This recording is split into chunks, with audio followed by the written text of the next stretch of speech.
سر دیکھیں، جہاں تک مذاکرات کا تعلق ہے، مذاکرات کے لیے آپ کو پتا ہے، آپ کے علم میں ہے، میڈیا میں یہ بات آئی ہے کہ کوششیں ہوئی ہیں مختلف مراحل پر، مختلف اوقات میں کوششیں ہوئی ہیں، اور اس میں اسٹیبلشمنٹ کے ساتھ بھی بات چیت کرنے کی کوشش کی گئی ہے، رابطے کیے گئے ہیں، اور حکومت کے ساتھ خاص طور پہ خان صاحب نے ہمیشہ یہی کہا ہے کہ میں حکومت کو ٹرسٹ نہیں کرتا، کیونکہ اس حکومت کی کوئی آئینی، قانونی اور سیاسی کریڈیبلٹی نہیں ہے، ان کی کوئی اہلیت اور حیثیت نہیں ہے کہ ان کے ساتھ بات کی جائے۔ یہ فارم 47 کی حکومت ہے، جیلی طور پر، ناجائز طور پر، انلیگل طور پر یہ اقتدار پر قابض ہیں، تو اس لیے جو ان کے ساتھ بات کرنے کا فائدہ کوئی نہیں ہے، اور اگر میں بات کروں گا تو میں اسٹیبلشمنٹ سے کروں گا۔ پھر عوام کی طرف سے بھی یہ مطالبہ آیا، آپ کے میڈیا کے ساتھیوں نے بھی بار بار یہ بات کی کہ یہ ایک حکومت بھی ایک سٹیک ہولڈر ہے اور حکومت کے ساتھ بھی بات کی جائے۔ ٹھیک ہے، حکومت کے ساتھ بھی بات کی گئی، آپ کو پتہ ہے ایک کمیٹی بنائی گئی تھی جس میں ہمارے جو مرکزی قائدین تھے وہ شامل تھے، انہوں نے بات کی، کوئی نتیجہ نہیں نکلا، کیونکہ حکومت نہ فیصلہ کر سکتی ہے اور نہ فیصلہ کرنا چاہتی ہے، نہ ان کے پاس اختیار ہے اور نہ یہ صلاحیت ہے کہ وہ اس قسم کے معاملات کو دیکھیں، تو اس وجہ سے وہ مذاکرات کا سلسلہ بھی ختم ہو گیا۔ تو اب اس وقت میں یہی کہہ سکتا ہوں کہ سچ باضابطہ طور پر تو کوئی مذاکرات نہیں ہے۔ البتہ بعض لوگ، خان صاحب کے بعض ہمدرد، بعض اسٹیبلشمنٹ کے ساتھ تعلق رکھنے والے لوگ، وہ کوشش کر رہے ہیں کہ یہ معاملات ٹھیک ہوں، اور دیکھیں میں یہ سمجھتا ہوں کہ یہ معاملات ٹھیک کرنا اس میں صرف خان صاحب کا یا کسی اور سیاسی جماعت کا فائدہ دیکھنے کی بجائے، اگر ہم ان معاملات کے حل کو قومی مفاد کے ساتھ کے تناظر میں دیکھیں تو وہ شاید زیادہ ایک ضروری تناظر ہے اور زیادہ ریلیونٹ اور موزوں تناظر ہے، کیونکہ اگر ملک میں سیاسی عدم استحکام ہوگا، چاہے وہ کسی کی طرف سے بھی ہو، کسی بھی پارٹی کی وجہ سے جو ہے وہ پولیٹیکل سٹیبلٹی کا جو وہ فلکرم ہے وہ ڈسٹرب ہو رہا ہے، تو اس کے نتیجے میں پورے ملک میں ایک مطلب معاشی پرابلمز بھی پیدا ہوں گے، اکنامک ڈسٹربنس بھی ہوگی، اور ساتھ ہی ساتھ حکومت پر عدم اعتماد کا نقصان یہ ہوتا ہے کہ آپ کی قومی سلامتی کے جو امور ہیں وہ بھی، ان کو بھی خطرات درپیش ہونا شروع ہو جاتے ہیں یا لاحق ہوتے ہیں۔ تو میں یہ سمجھتا ہوں کہ یہ پاکستان کے انٹرسٹ میں ہے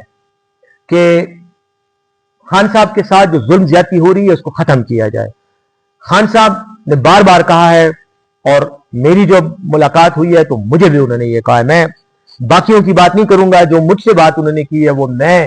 آن ریکارڈ آپ کے سامنے رکھ رہا ہوں۔ انہوں نے کہا تھا کہ میں کسی بھی طور پر اس بات کے لیے تیار نہیں ہوں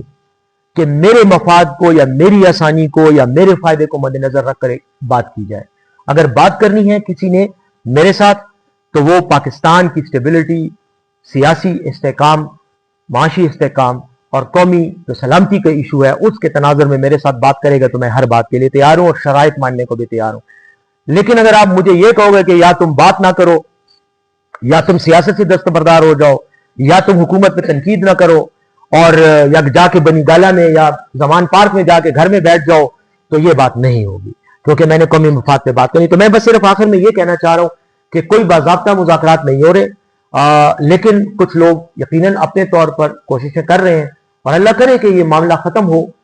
اس میں آپ کے میڈیا کا بھی کردار ہے، میں یہ سمجھتا ہوں کہ آپ بھی اس کا جو قومی مفاد کا جو پوائنٹ ہے، جو نقطہ ہے، اس کو اگر آپ زیادہ اٹھائیں گے، بجائے اس کی کہ پی ٹی آئی اور مسلم لیگ نون یا پیپلز پارٹی یا اسٹیبلشمنٹ کی لڑائی ہے، یہ لوگ سن سن کے تھک بھی گئے ہیں، 2 سال ہو گئے ہیں۔ میرے خیال میں اس کا جو اصل اینگل ہے جو کہ ہر شخص کو دل کو لگے گا وہ قومی مفاد ہے۔ دیکھیں ابھی ہندوستان کے ساتھ ہمارا مسئلہ بنا، پی ٹی آئی حکومت کے ساتھ کھڑی ہوئی باوجود اس کے کہ ہم حکومت کے مخالف ہیں، اور ہمیں یہ بھی پتا تھا کہ حکومت اس پورے جنگ کو، اس پورے مسئلے کو اپنے مفاد کے لیے، سیاسی مفاد کے لیے، پوائنٹ سکورنگ کے لیے استعمال کر رہی ہے۔ ایک صاحب ہیں اور ان کی ایک صاحبزادی بھی ہیں، وہ آپ کو پتہ ہے وہ تو کوئی 15 دن غائب ہو گئے تھے، کہیں چلے گئے تھے یا جو بھی تھا، یا سمن بکمن والا مسئلہ ان کا ہو گیا تھا، لیکن اس کے بعد وہ جب جنگ اللہ کے فضل سے ہمیں اللہ نے فتح دی، کامیابی دی، تو وہ بھی نمودار ہو گئے، اور پھر انہوں نے یہاں تک کہہ دیا کہ جنگ کا پورا ڈیزائن جو ہے وہ میرے والد صاحب نے بنایا تھا۔ تو مطلب یہ ہے کہ اس طرح کے مزاحیہ خاکے بھی سامنے آئے ہیں، لیکن جو چیز سامنے آئی ہے وہ یہ ہے، نام ایک، اب کیا ضرورت ہے نام لینے کی، آپ کو پتہ ہے نام کیوں شرارت کر رہے ہیں، میاں محترم نواز شریف صاحب اور ان کی صاحبزادی محترمہ مریم نواز صاحبہ سے آپ کو زیادہ دلچسپی ہوگی، وہ آپ نے کوئی سیاسی جو حالات ہیں اس پہ بات ہوگی، جن سے میں آپ سے مطلب زیادہ میں سمجھتا ہوں کہ بہتر ہوگا کہ آپ مجھ سے سوال کریں تو میں آپ کو کوئی جواب دے سکوں گا، بجائے سے کہ میں خود کروں گا، کہ میں نے تو بات شروع کرنی ہے پھر ایک ہی ایشو سے، اور وہ ہے عمران خان کی قید، اور میں نے کہنا یہی ہے کہ ان کے ساتھ ظلم ہو رہا ہے، زیادتی ہو رہی ہے، بے بنیاد لغو مقدمات ہیں، اور حکومت جس طرح کے رویہ اور جس طرح کی پالیسی ان کے حوالے سے، اور صرف ان کے حوالے سے نہیں بلکہ تحریک انصاف کے جو دیگر رہنما ہیں ان کے حوالے سے جس طرح کی پالیسیز حکومت کی ہیں، اور جو یہ سمجھ رہے ہیں کہ شاید جیل میں رکھ کے، قید میں رکھ کے، سختیاں کر کے یہ تحریک انصاف کے حوصلے کو توڑ سکیں گے، یا خان صاحب کی یا تحریک انصاف کی عوام میں جو مقبولیت ہے اس کو کم کر سکیں گے، تو میرے خیال میں یہ نہ صرف غلط فہمی ہے بلکہ میں سمجھتا ہوں کہ یہ پاگل پن ہے۔ انسان کو عقل آ جانی چاہیے،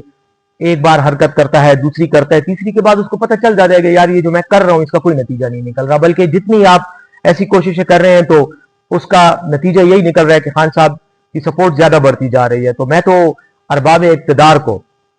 جو یہ سمجھتے ہیں کہ وہ پی ٹی آئی کو توڑ رہے ہیں، میں ان سے یہی کہوں گا کہ تھوڑی سی عقل مندی، ہوش مندی اور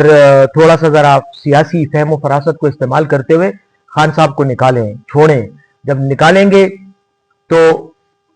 آپ کے بھی معاملات ٹھیک ہو جائیں گے، یہ جو آپ ٹینشن میں اور ہر روز ڈر کے حکومتیں کر رہے ہو، یہ ڈر آپ کا بھی ختم ہو جائے گا،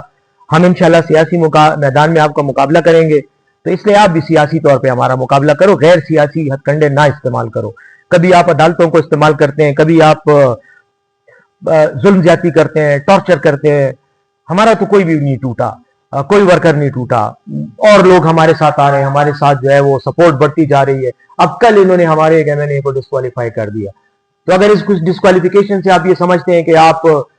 چترال کی سیٹ پہ قبضہ کر لو گے تو یہ بھی آپ کی غلط فہمی ہے، کیونکہ آپ کی اس حرکت سے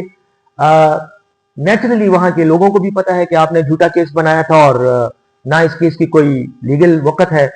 تو اس طرح کے ہتھ کنڈے جو ہیں یہ بنیادی طور پر آپ کے خوف کا ثبوت دے رہے ہیں، یہ عوام کو دکھا رہے ہیں کہ آپ خوفزدہ ہو۔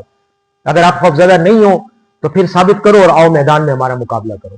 تو میں یہی کہوں گا ان الفاظ کے ساتھ،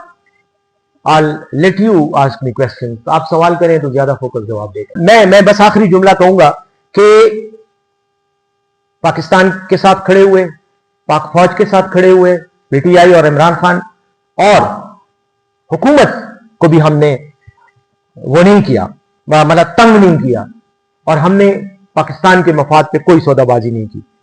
اللہ نے پاکستان کی عزت رکھی، پاکستان کو فتح دی۔ اب میں یہ سمجھتا ہوں کہ آگے کا وقت جو ہے وہ یہ ہے کہ اب آپ اس کامیابی پہ جو اللہ کے رحم و کرم سے آپ کو دی گئی ہے اس پہ آپ سیاسی تکبر کا مظاہرہ کرنے کی بجائے